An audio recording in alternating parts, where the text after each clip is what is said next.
Hello everyone, welcome back. Kung ito ay may share akong tips, tricks, and tutorials. Paano nyo may private ang inyong friends list sa Facebook?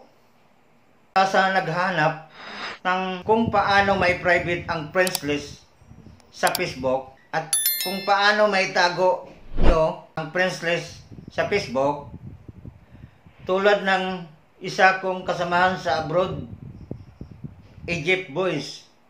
Ito si Roman Pagdunsolan. Pre, paano may private ang friends list sa Facebook? Yan ang tanong niya sa akin. Yan ang gawa natin ng content ngayon. Shoutout muna tayo sa mga kasamahan ko sa Egypt Boys. Lahat ng mga kasamahan ko. Hello, Egypt Boys. Kumusta kayong lahat yan? Alam ko, ang gusto ng kasamahan ko, hindi makita ng ibang tao or ibang Facebook user ang kanyang friends list. Ay sigurado akong siya sa hinahanap niya itong video na ito. Bago tayo magpatuloy ay mag-intro muna tayo. Hey, take a look at me, I got eyes on you. I see every move you make. Before I start, ay magpakilala muna ako sa inyo kung bago ka lang sa aking YouTube channel. Ako nga pala ay si Johnny Arcelo Bukag Jr. Ang YouTube channel na ito ay nagsishare ako ng online tips, tricks, and tutorials. At ang vision ko ay sharing tips, tricks, and tutorials is the best way to help each other.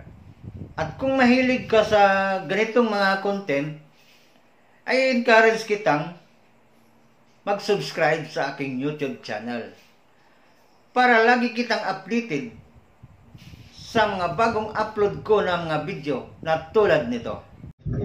So mag-start na tayo. Ang una natin gawin ay open natin ang FB apps.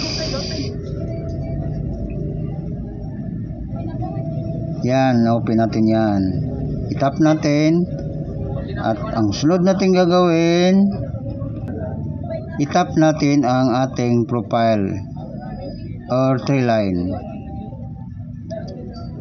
After tapos ng tap na din ang profile, at dito na tayo sa menu.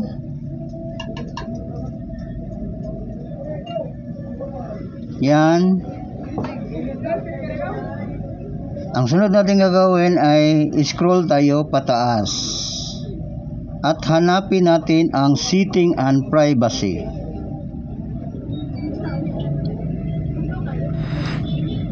Yan, i-tap natin ito. Pagkatapos nahanap ng setting and privacy, i-tap din natin ang settings. Yan, settings. I-tap natin ang settings.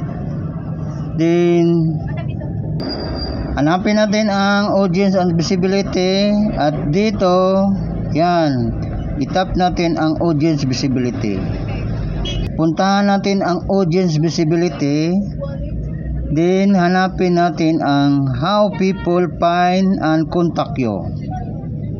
Yan, hanap how people find and contact you at ipindot natin ito.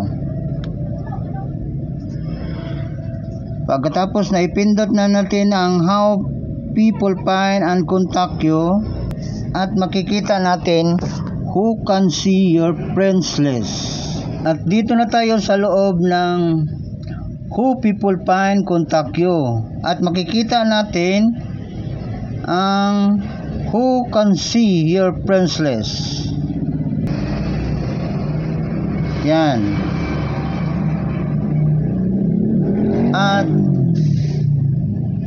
may reminders dito. Remember, your friends control who can see their friendship on their own timeline. If people can see your friendship on another timeline, they'll be able to see it in your feeds, search, and other places on Facebook. If you set this to only me, only you will be able to see your full friends list on your timeline. Other people will see only mutual friends. So, ang sunod natin, pag gusto nyo na may private ang inyong friends list, ang sunod natin gagawin ay itap natin yung arrow down yan. Yan, itap natin. So ngayon, makikita natin choose audience which you can select. So, kung gusto nyo na may private ang inyong friends list, so itap natin ang only me. Yan, itap ko na ang only me. Ito lang kadali kung paano mag-private ng friends list sa inyong Facebook. So, ang sunod natin gagawin ay i-back na natin.